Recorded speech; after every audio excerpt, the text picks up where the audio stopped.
Hello students. तो आज हम कंबाइंड रिवीजन कर रहे हैं चैप्टर नंबर 3, 4 और 5 का। तो जिसमें से चैप्टर नंबर 3 और 4 के रिवीजन आपके अपलोड हो चुके हैं वीडियोस। तो उसको अगर आपने नहीं देखा है तो डिस्क्रिप्शन बॉक्स में उसकी लिंक मिल जाएगी, आप उसके थ्रू हम चैप्टर्स को देख सकते हैं। और चैप्टर नंबर 5 हम स्टार्ट करते हैं। ये है कोल एंड पेट्रोलियम। इससे पहले जो चैप्टर था मेटल्स एंड नॉन मेटल्स का था। तो आप जल्दी से बताइए कि कोल और पेट्रोलियम को किस कैटेगरी में रखा जाएगा, मेटल या नॉन मेटल। तो ऑब्वियसली कोल और पेट्रोलियम को हम नॉन मेटल की कैटेगरीज में रखते हैं। और यहाँ पे इस वाले पैराग्राफ में आप देखिए, यहाँ पे एक इम्पॉर्टेंट क्वेश्चन क्या उभर के आ सकता है, वो है व्हाट आर नेचुरल रिसोर्सेज। क्या है natural resources? So the resources which are obtained from nature, वैसे रिसोर्सेज जिनको हम नेचर से ऑब्टेन करते हैं उसको हम नेचुरल रिसोर्सेज कहेंगे। इसके बहुत सारे एग्जांपल्स आप दे सकते हैं, जैसे सनलाइट हो गए, एयर हो गए, जितने भी इनएग्जॉस्टिबल और एग्जॉस्टिबल नेचुरल रिसोर्सेज में आएंगे वो सारे के सारे एग्जांपल्स नेचुरल रिसोर्सेज में भी आप दे सकते हैं। अब नेचुरल रिसोर्सेज को दो कैटेगरीज में बांटा जा सकता है, और वो है, फर्स्ट है इनएग्जॉस्टिबल नेचुरल रिसोर्सेज। सो वैसे रिसोर्सेज जो अनलिमिटेड हैं, अनलिमिटेड क्वांटिटी में हमारे नेचर में प्रेजेंट हैं, और उसको हम ह्यूमन एक्टिविटीज़ के थ्रू भी ख़त्म नहीं कर सकते हैं, तो उसको हम लोग क्या कहेंगे, इनएग्जॉस्टिबल नेचुरल रिसोर्सेज कहते हैं। जैसे सनलाइट और एयर, इसके लिए कोई लिमिटेड क्वांटिटी नहीं है, अनलिमिटेड है। आप जितना चाहें, जितना मन करे आप उतना यूज़ कर सकते हैं, कोई आपको रोकने टोकने वाला नहीं है ना। तो इसको हम क्या कहते हैं, इनएग्जॉस्टिबल नेचुरल रिसोर्सेज कहते हैं। वहीं एग्जॉस्टिबल नेचुरल रिसोर्सेज क्या होते हैं, वैसे रिसोर्सेज जो कि हमारी नेचर में लिमिटेड क्वांटिटी में है और वो ख़त्म भी हो सकते हैं, एग्जॉस्ट हो सकते हैं बाय ह्यूमन एक्टिविटीज़ के थ्रू।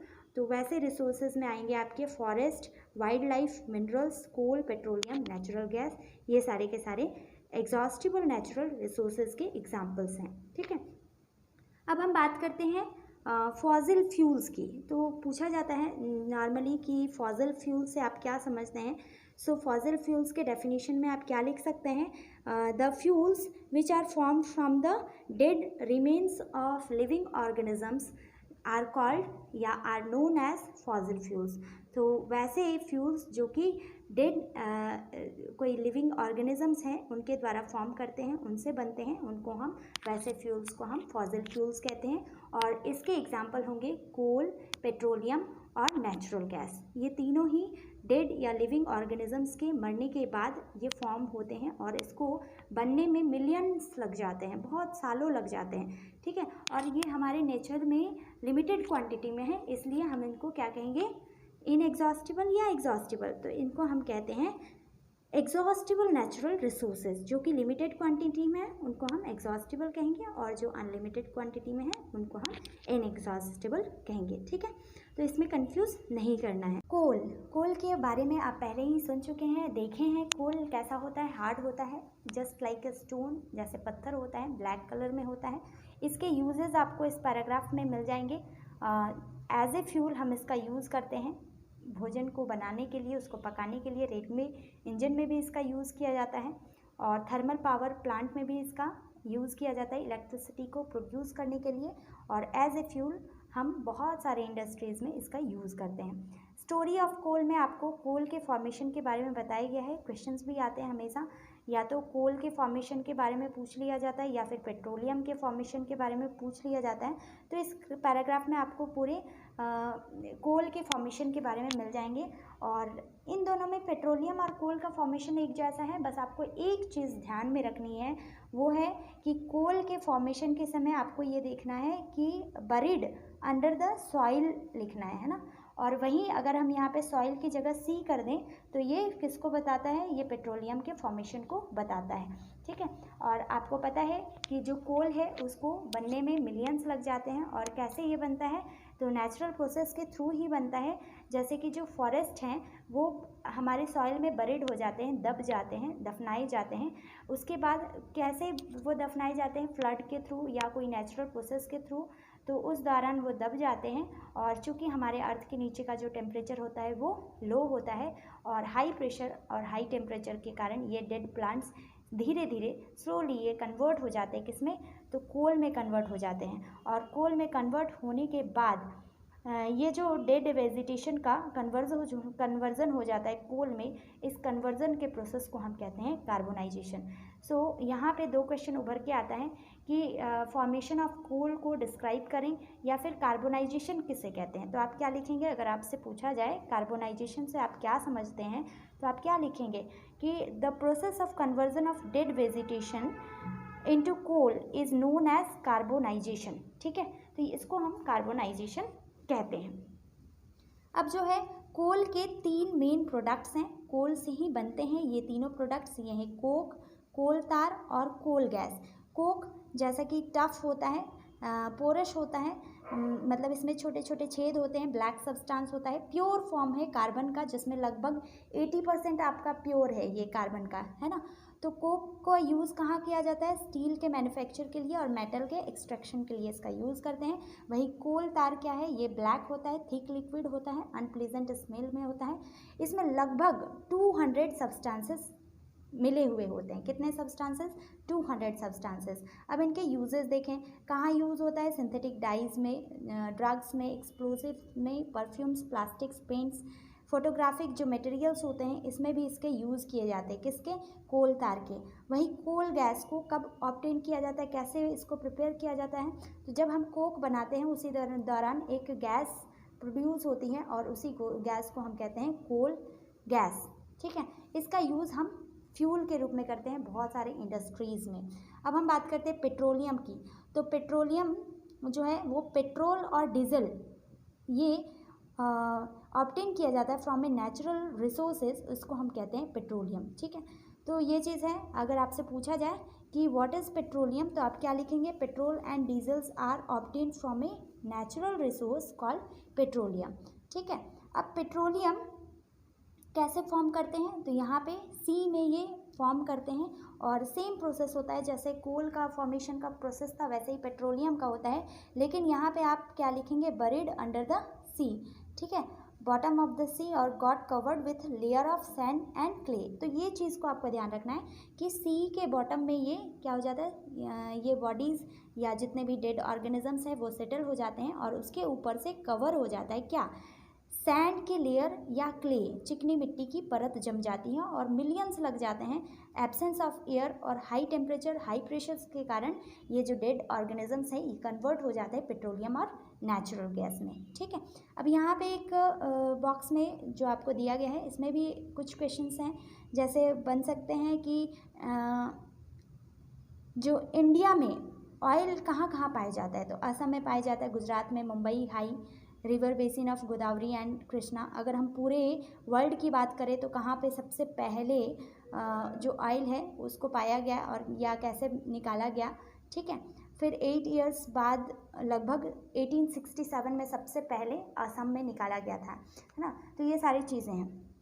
अब है रिफाइनिंग ऑफ पेट्रोलियम। तो जब पेट्रोलियम को रिफाइन किया जाता है तो रिफ़ाइन करने के बाद बहुत सारे सब्सटेंसेस मिलते हैं, करीब 7-8 सब्सटेंसेस मिलते हैं और इनको हम कहते हैं, इसी प्रोसेस को क्या कहा जाता है, रिफाइनिंग प्रोसेस कहा जाता है। ठीक है, अगर मान लिया आपसे पूछा जाए कि व्हाट इज़ रिफाइनिंग, तो आप क्या लिखेंगे, the process of separating the various constituents fractions of petroleum is known as refining. तो पेट्रोलियम से ही उसके प्रोडक्ट को अलग करना, इस प्रोसेस को हम कहते हैं रिफाइनिंग। अब देखें पेट्रोलियम रिफाइनरी क्या है। पेट्रोलियम रिफाइनरी जहाँ पे पेट्रोलियम के सारे जो कंस्टिट्यूएंट्स हैं ना उसको सेपरेट किया जाता है, उनको अलग किया जाता है, जहाँ पे ये काम किया जाता है उसको हम कहते हैं पेट्रोलियम रिफाइनरी। ठीक है, यहाँ पे आप देखिए टेबल नंबर 5.1 में जितने भी वेरियस कंस्टिट्यूएंट्स हैं पेट्रोलियम के और उसके यूजेस दिए गए हैं।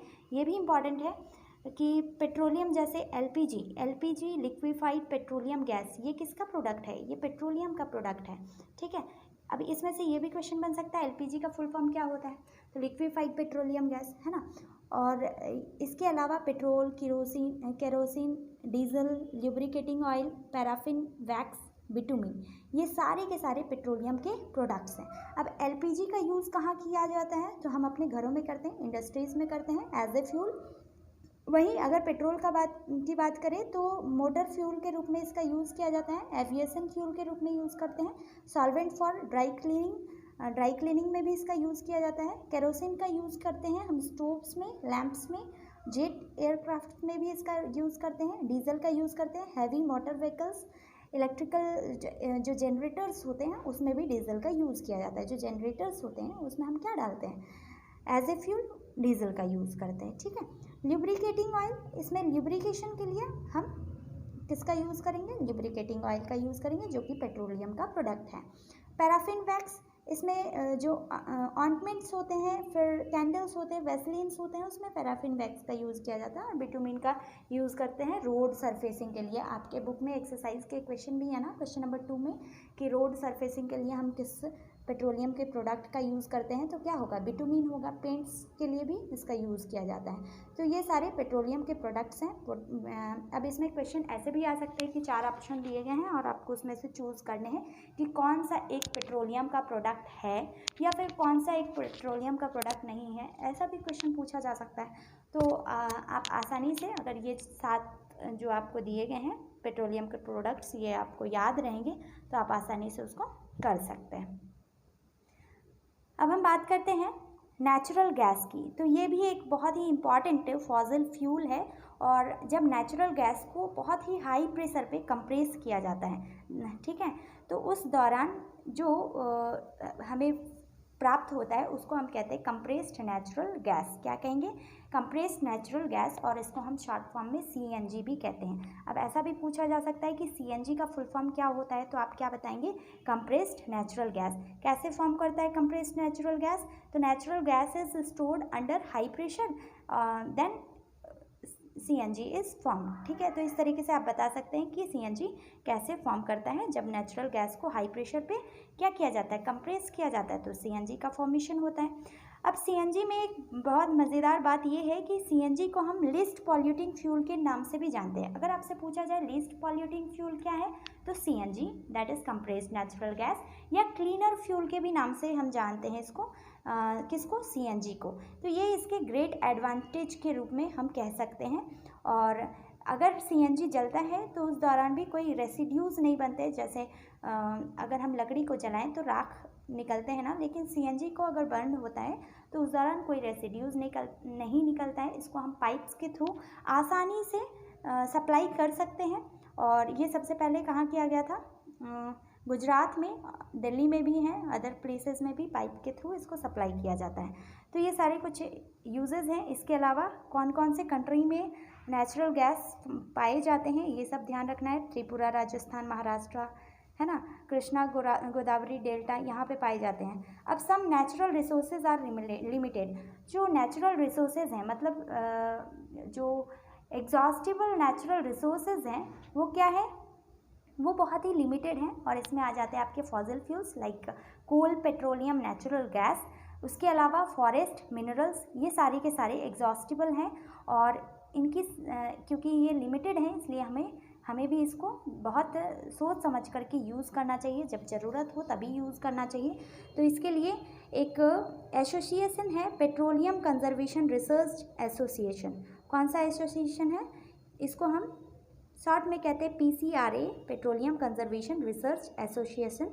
उन्होंने कुछ एडवाइस दिया है कि हम कैसे पेट्रोल या डीजल को बचा सकते हैं। तो उसमें से है कि आप कांस्टेंट स्पीड पे अपनी ड्राइव करें या मॉडरेट स्पीड में जितना हो सके उतना ड्राइव करें। इसके अलावा जब आप ट्रैफिक लाइट्स में रुकते हैं उस दौरान स्विच ऑफ कर लें। इसके अलावा जो टायर का प्रेशर है उसको भी ध्यान रखना है कि सही हो, ताकि पेट्रोल या डीजल वो ज़्यादा खर्च ना हो पाए। और रेगुलर मेंटेनेंस करते रहना चाहिए अपने व्हीकल का। तो इतने सारे काम हम कर सकते हैं अपने नेचुरल जो रिसोर्सेज हैं जो लिमिटेड हैं उनको बचाने के लिए। ठीक है, so what you have learn को भी आप ज़रूर से पढ़ें और अच्छे से पढ़ें। और एक्सरसाइज के जो क्वेश्चन है उसको हम पहले ही डिस्कस कर चुके हैं चैप्टर नंबर 5 के। सो उसके भी लिंक आपको डिस्क्रिप्शन बॉक्स में मिल जाएंगे। अगर आपको कोई कन्फ्यूज़न हो एक्सरसाइज के क्वेश्चन में भी तो आप उस वीडियोज़ को देख करके अपने डाउट्स को क्लियर कर सकते हैं। सो आई होप कि आपके जो ये कंबाइंड रिवीजन रहा चैप्टर नंबर 3, 4 और 5 का, ये आपके लिए बहुत ही हेल्पफुल रहा होगा। और अगर हेल्पफुल रहा हो तो चैनल को आप लाइक और सब्सक्राइब कर सकते हैं। तो thank you so much for watching.